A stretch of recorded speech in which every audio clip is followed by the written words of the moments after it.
안녕하십니까, 차구영 목사입니다. 오늘은 비유와 실상에 대하여 라는 제목으로 말씀을 나눌 때 함께 은혜가 되시기를 바랍니다. 성경에는 비유가 있고 실상이 있습니다. 비유는 성경 속에 감추어진 하나님의 비밀이고, 다른 말로 하나님의 지혜를 비유라고 말합니다. 비유는 감추어 있는 진리의 그림자입니다. 비유는 실상이 나타날 때야 비로소 확실하게 알게 되는 것입니다. 구약은 신약의 비유입니다. 율법은 복음의 비유입니다. 구약의 기도도 비유입니다. 구약에 나오는 응답도 비유고, 병고침도 비유고, 그리고 능력도 장차 성령이 주시는 권능의 비유요 그림자인 것입니다. 이런 말씀이 어디 있어요? 히브리서 9장 9절에 보면 이 장막은 현재까지의 비유니 이에 의지하여 드리는 예물과 제사가 섬기는 자로 그 양심상으로 온전케 할 수 없나니, 이렇게 말씀합니다. 그러니까 구약에 있는 모든 말씀은 비유요 그림자라는 것입니다. 그러니까 구약은 비유고 신약은 실상이라는 것입니다. 구약은 모형이고 신약은 실상이라는 것입니다. 구약은 비유이기 때문에 보편성이 없습니다.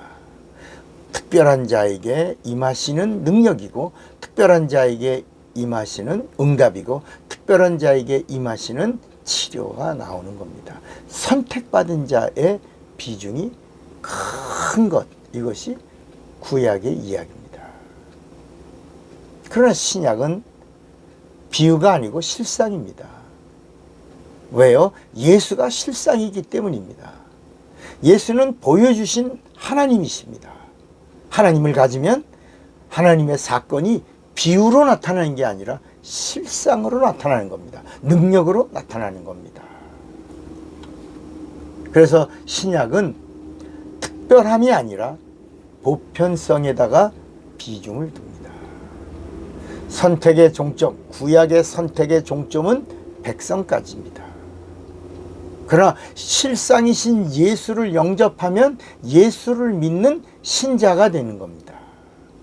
예수를 믿는 신자가 예수의 이름으로 침례를 받으면, 순간에 침례받으면 거듭난 자녀가 되는 겁니다. 사람들은 성령을 받으면 거듭난 자녀 된다 이렇게 말하지만, 성령은 거듭남에 관여하시는 분이 아닙니다. 예수님도 요한복음 3장 3절에 진실로 진실로 내게 이르노니 사람이 거듭나지 아니하면 하나님 나라를 볼 수 없느니라. 그러니까 니고데모가 묻거든요. 예수님, 사람이 늙으면 어떻게 날 수 있습니까? 두 번째 모태에 들어갔다가 낳는 게 거듭남입니까? 이렇게 물어요. 그러니까 예수님이 요한복음 3장 5절에 니고데모에게 말씀합니다.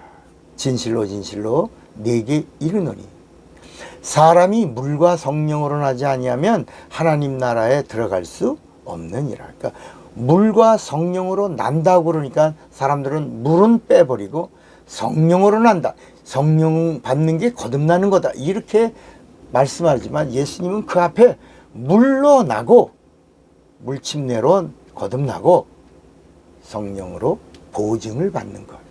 성령은 보증해 주시는 진리의 영입니다. 성령은 인정해 주시는 진리의 영이십니다. 그러니까 물침례로 거듭나면 성령을 받고 내가 거듭났다는 사실을 성령으로 보증함을 얻어야 된다는 것입니다. 그러니까 거듭남은 어디에 있어요? 물침례로. 그 물침례가 뭐예요? 물속에 들어갈 때 옛사람을 장사 지내는, 죽는 겁니다. 그리고 물에서 나올 때 예수의 부활에 연합하여 사는 겁니다. 그래서 부활에 연합하여 영원히 사는 자로 나오는 이것을 뭐라고 그래요? 거듭남이라고 말하는 것입니다. 신자는 예수를 믿기로 자신의 의지를 동원해서 결단한 사람이 예수 믿는 신자입니다. 그러나 예수를 믿는 신자는 아직 하나님의 자녀가 될 수 없습니다. 요한복음 1장 12절을 또 오해하면 영접하는 자 곧 그 이름을 믿는 자들에게는 하나님의 자녀가 되는 권세를 주셨으니, 그러니까 사람들은 예수의 이름을 영접하면 자녀가 된다. 근데 그 다음 13절 9절을 읽어야 합니다. 반드시 영으로 나야 합니다. 죽는 것과 다시 낫는 것, 그것이 바로 침례의 비밀에 있는 것입니다. 그러니까 신자는 아직 하나님의 자녀가 아닙니다. 그 이유가 뭐냐면 거듭나지 않았으니까.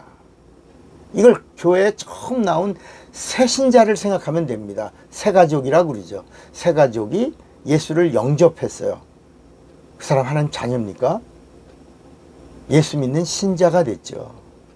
그 사람이 자기가 예수를 그리스도로 고백하고 영접한 사실을 인정하고 예수를 그리스도로 고백하고, 그리고 물속에 들어갈 때 장사 지내고 물에서 나올 때 이제 연합 거듭난 자로 새로운 사람으로, 새 사람으로 물에서 나올 때 비로소 성경은 거듭났다. 이런 말씀이 어디 있어요? 이게 베드로 전서 3장 12절에 보면 물침례는 구원하는 표, 구원의 표가 바로 물침례. 그게 바로 죄사함의 표고, 죄사함의 표가 바로 죄 없다, 거듭났다, 하나님의 자녀 됐다는 표라는 것입니다. 그러니까 신자는 아직 하나님의 자녀가 아닙니다. 그래서 하나님을 아버지라고 부를 수 없습니다. 물론 이제 신자가 교회에 와서 하나님 아버지라고 할 수 있죠. 하나님 아버지라고 할 수 있어요. 그러나 합법적이 아니라는 겁니다. 불신자도, 예수 안 믿는 사람도 예배당에 와서 교회 다니는 사람들처럼 똑같이 하나님 아버지 복 주세요 이렇게 할 수 있죠. 할 수 있죠. 그러나 그게 합법이 아니라는 겁니다. 예수를 그리스도로 영접한 사람도 하나님을 아버지라고 할 수 있죠. 그러나 합법이 아니라는 겁니다. 하나님의 자녀가 아니라면 하나님을 아버지라고 부를 수 없습니다. 그래서 로마서에도 성령으로 보증함을 받은 자가 비로소 하나님을 향하여 아바, 아버지라고 부르짖느니라, 이렇게 그 합법이라는 겁니다. 다시, 합법이 아니면 뭐예요? 불법이라는 겁니다. 그러니까 여러분, 슈퍼에 가서 물건을 볼 수는 있어요. 그러나 구매할 수는 없어요. 왜요? 뭐가 없어서? 돈이 없었어요. 신자는 죄사함 받았어요. 구원 얻었지만 아직 하나님의 것을 거래할 수가 없어요. 합법적인 하나님의 것을 인정받지 못했기 때문입니다. 그러니까 신자가 하나님과 거래할 수 있는 방법은 침례를 받고 거듭나야 됩니다. 근데 침례 받을 때 뭘 합니까? 영접한 것에 대한 고백, 그리고 예수님의 말씀에 순종하고 믿음으로 행해서 죽고 다시 사는 이 물침례를 의식이 아니라 믿음으로 받아야 되는. 그래서 마가복음 16장 16절에도 믿고 침례를 받는 사람은 구원을 얻을 것이요, 이렇게 말씀하고 있는 겁니다. 그리고 나서 마지막 성령의 보증을 받아야 합법적인 자녀 되는 것입니다. 이런 말씀 또 어디 있어요? 고린도 후서 5장 5절에 곧 이것을 우리에게 이루게 하시고 보증으로 성령을 우리에게 주신 이는 하나님이시니라. 고린도 후서 1장 21절에도 우리를 너희와 함께 그리스도 안에서 견고케 하시고 우리에게 기름을 부으신 이는 하나님이시니 저가 또한 우리에게 인치시고 보증으로 성령을 우리 마음에 주셨느니라 그랬습니다. 여러분, 합법적으로 하나님의 자녀가 되셨습니다. 비유의 사람이 아니라 실상을 누리는 사람이, 실상을 누리는 자녀가 되시기를 바랍니다. 차구영 목사입니다.